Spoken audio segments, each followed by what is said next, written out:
વરસાદને લઈ ફરી એકવાર હવામાન વિભાગની આગાહી. વરસાદ બગાડી શકે છે દિવાળીની મજા. ક્યાંક ધોધમાર તો ક્યાંક છૂટાછવાયા વરસાદનું અનુમાન.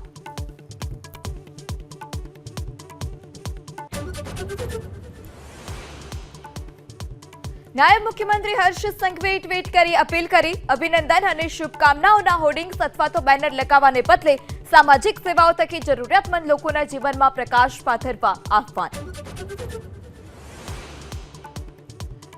સાબરકાંઠાના પ્રાંતિજમાં જૂથ અથડામણ. મજરા ગામે ટોળાએ મકાન અને 2 કારને આગચંપી કરી. 2 લોકો ઈજાગ્રસ્ત. પોલીસે હાથ ધરી તપાસ.